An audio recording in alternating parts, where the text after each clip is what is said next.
Okay, so let's jump right in. We're talking about Notre Dame de Paris, but not just as a landmark.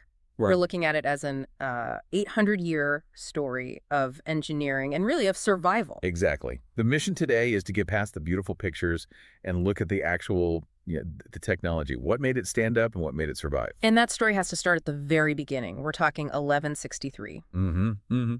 King Louis VII is on the throne. Paris is becoming a major city.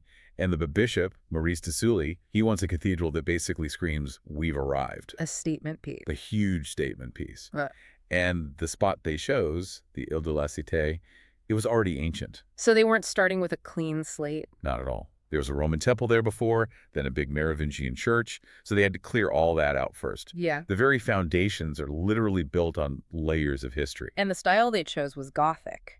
Now, at the time, this was like brand new, cutting edge tech. It was a total revolution. Yeah. Romanesque churches before that were heavy, dark, thick walls. Right, with those big round arches. Yeah, big barrel vaults.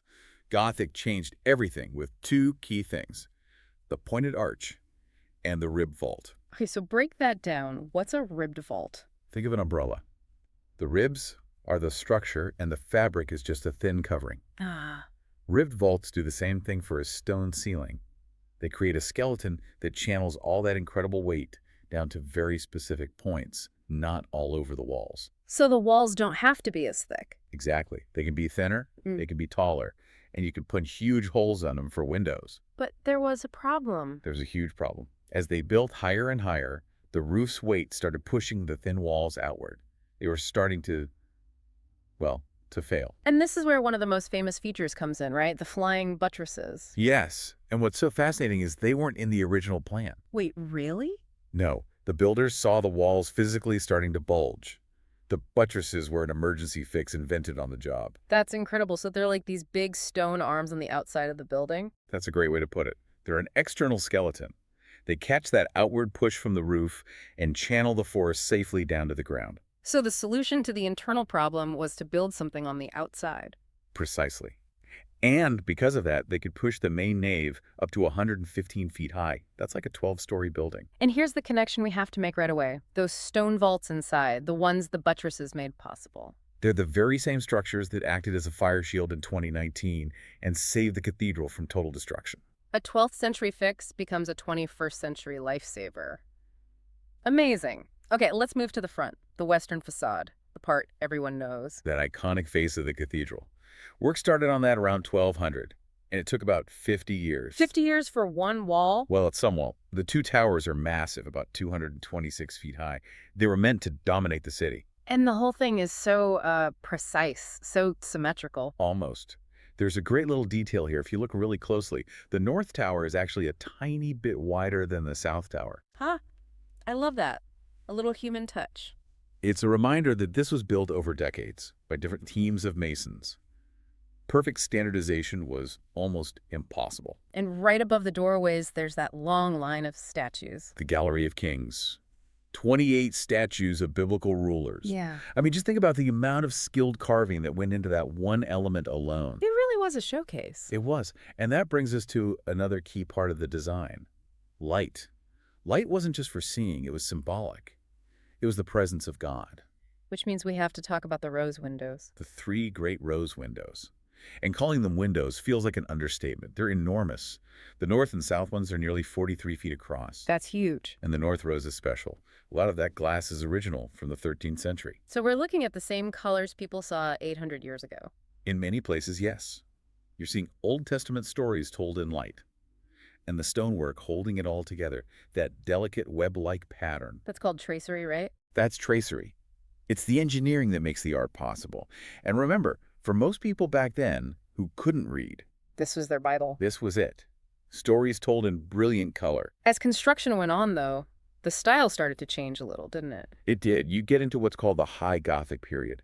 Architects like Jean de Chelles, Pierre de Montreuil, they came in and pushed things even further. What did they do differently? They got more confident with the structure. So the windows got even taller, the stone columns got more slender.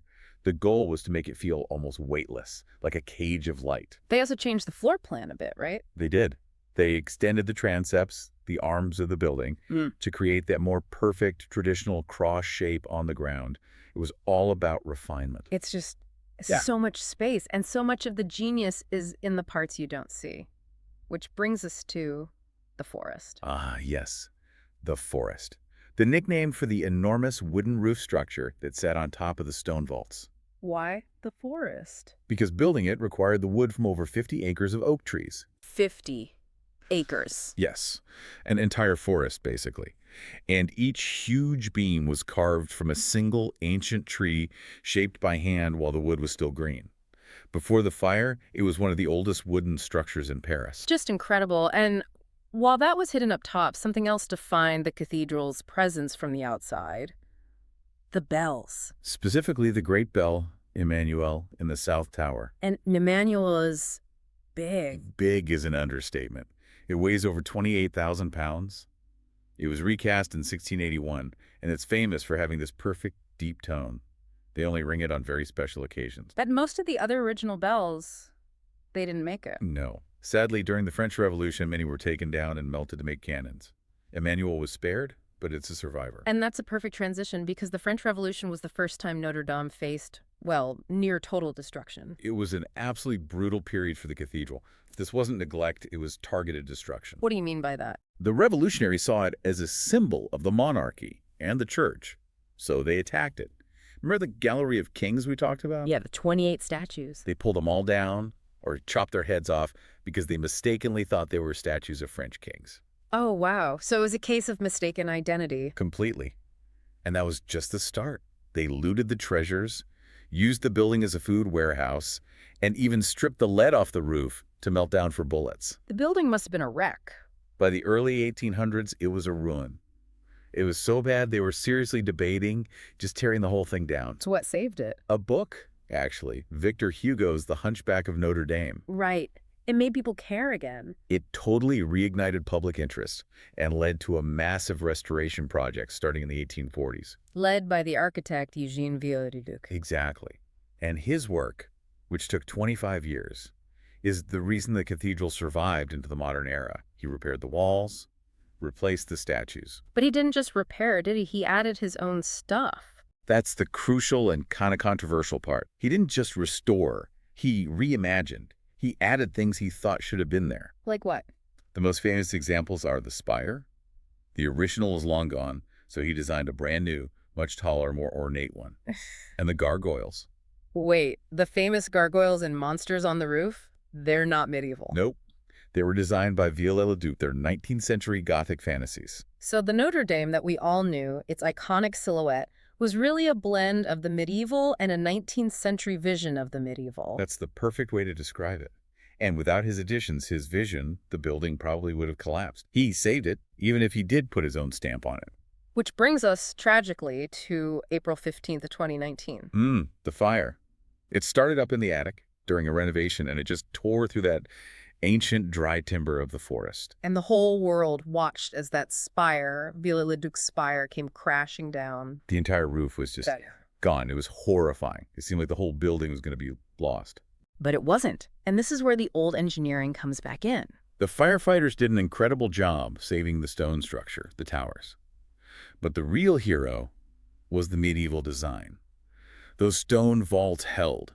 They acted like a stone fire blanket, stopping the fire from dropping down and burning out the entire inside. Unbelievable. The structure saved itself. In a very real way, yes. Yeah. Then came the stabilization phase, which was almost as complex as the original build. Right, because all that scaffolding for the renovation had melted into a giant twisted mess. A mess that was stuck to the top of the weakened building. They had to bring in robots to clear debris because it was too dangerous for people. They put huge wooden braces under the flying buttresses to keep the walls from collapsing inward. Just a massive high-tech rescue operation. Absolutely. And now the reconstruction is fully underway. And the goal is to put it back exactly as it was, right? Exactly as it was the moment before the fire. They're sourcing new oak trees, using medieval techniques to rebuild the forest. They are painstakingly recreating Viollet-le-Duc's 19th century spire. It's an incredible act of preservation. It's just an amazing story of resilience. Surviving revolutions, neglect, fire. The fact that the world came together instantly to save it says so much. It really does. It shows that these structures are more than just stone and wood. They're part of a shared human story. You know, the long story of Notre Dame really shows that a strong foundation and a few clever ideas can survive almost anything. And it's sometimes an emergency solution from the past. Turns out to be the thing that saves you in the future. Which makes you think, if those original builders hadn't run into trouble, if they hadn't needed to invent the flying buttress on the fly, would the whole cathedral have been lost in 2019? It's that desperate fix that might have been the ultimate failsafe. See you next time.